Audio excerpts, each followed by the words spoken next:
From ESPN, our man Adam Schefter joins us. Shefty, good morning. Good morning, guys. What's going on? Well, there's a lot going on all over the NFL. We got smelling salts, we got mergers, we got Micah Parsons.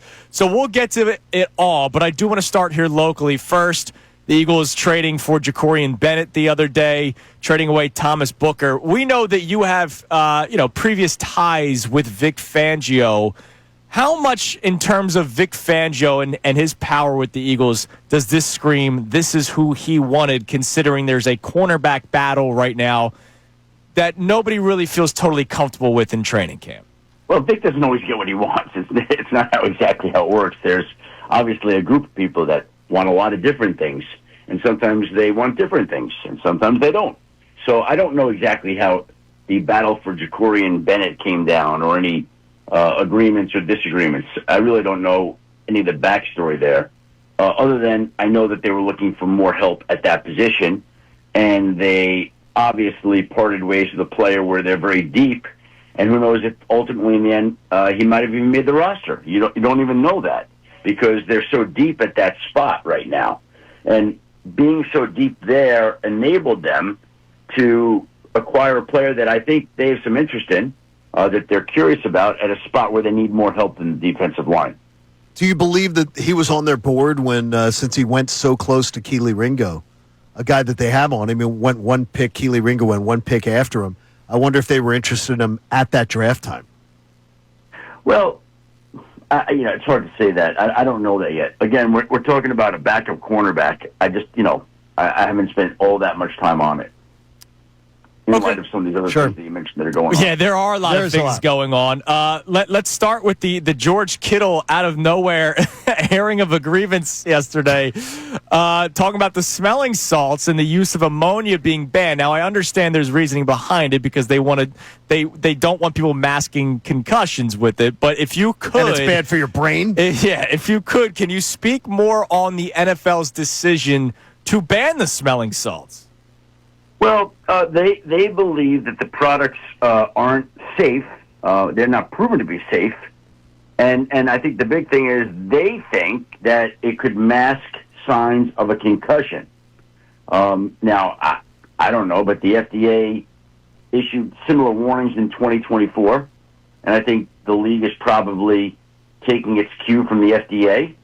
And obviously you saw how George Kittle felt about it, was not happy about it. I'm sure there are other players who are not happy about it. But the league, is trying, certainly publicly, who knows probably, but they're trying to make an effort to handle the troubling concussion issue as best as it can. So if this is a way that masks the symptoms of a concussion, then the league is trying to outlaw that from the game. Yeah, it's one of the things, too, Adam, is that when the players say all the time that the league didn't do enough, in fact, they've come out and said, the league didn't do enough to protect us against brain injuries, protect us against things like this. Then there's documented evidence that these are some things you probably don't want to be doing. And then players come out against it. I'm always scratching my head saying maybe the NFLPA should say, hey, guys, let's have one message on this instead of all these conflicting messages. Yeah, well, right now the NFLPA's got its own problems that are a lot deeper than smelling salts. Yes, so. they are. Yeah, that's absolutely true. Adam, I got to ask you a question. With this whole merger with the NFL and ESPN going into business, yeah. Okay, and I'm asking you this question, and I'm not trying to make it uncomfortable, but it's for all of you journalists who work for ESPN who cover the NFL. Mm-hmm. How is your audience going to be able to know that you are being able to be completely objective about the subject matter you cover when you will be covering people who you work for? I understand and respect the question, John. And what I would say to you is this. The NFL and ESPN have been partners as long as ESPN has been broadcasting games. And they shut down a television show, a fictional television show, because they didn't like the subject matter. Okay. So literally they heavy-handedly didn't like a fictional television show and shut it down and showed their pressure back in the day. All I can tell you is, has it stopped ESPN from doing all kinds of reports over the years, from reporting on the NFL in any way. Like, nobody once has ever said to me, you can't do this, you can't say that. I'm not aware of anybody at the network ever saying, you can't do this, you can't do that. I don't even remember that. And I think if a reporter, any reporter worth his soul, were told anything like that, it would be insulting. It would be insulting. By the way, I worked at the NFL Network for 5 years. I never experienced anything like that. I never experienced anything like it. Nobody ever said to me, you can't do this or you can't do that. So I understand it's a topic that people want to bring up. In my 35 years in the business, nobody, well, actually one time, I remember doing something about Bill Belichick's hoodie, and somebody at NFL Network said something like, we can't mention that because they're a sponsor or partners, so you can't mention the name by name. In my 35 years, it's the single and only time that somebody has told me that I can't report something or say something. 35 years. So I've been at ESPN 16 years. Yeah, I'm just going back to the whole playmakers thing, which was pretty well documented, that the NFL told ESPN, we don't like the way our players are being portrayed in a fictional TV show, and they pressured them to cancel the show, and it was highly successful. So I mean, we have seen it. But that a fictional TV show is not reporting. No, I get it. But the thing is, we've seen a heavy-handed approach by the NFL where they said, we don't like something, ESPN, shut it down. And I said, so I can understand where the bedfellows, now they work together. Now they actually own part of the network. And I can tell you that I think there have been various instances over the years where it's come to my attention that the NFL hasn't been happy with ESPN over certain issues or a certain story or a certain report. Like, no, I understand people are going to bring it up. I understand the question will be asked. Okay. I can only speak from my experience in 16 years. I've never seen or heard anybody at ESPN say you can't do this because of the relationship with them. That's all I can tell you. Sure. Okay, fair. What about the relationship between Micah Parsons and Jerry Jones? I saw your tweet yesterday that since Parsons issued the trade request, he has not spoken to Jerry Jones. I know Jerry is Jerry, and he's still talking to the media. What's going on between both parties here? A lot of nothing right now. I mean, there's a lot, and then there's nothing. And what I mean by that is there's been no dialogue between the two sides in terms of a contract in months. Zero. You have people coming out and saying things. So what Micah said, there was a lot there. What Jerry said, there was a lot there.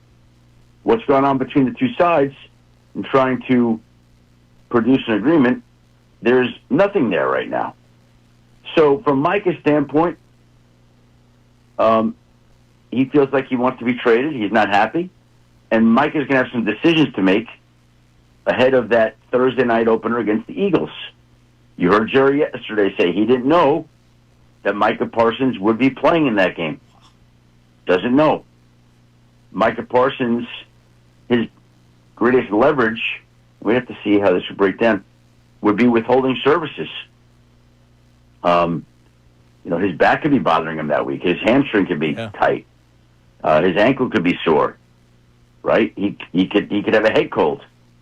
He could have a lot of things that prevent him from playing. We're also looking at week 3 for the Eagles right now because of the Matthew Stafford story. And obviously that's a big story to watch too, is what are you hearing on Matt Stafford and his back?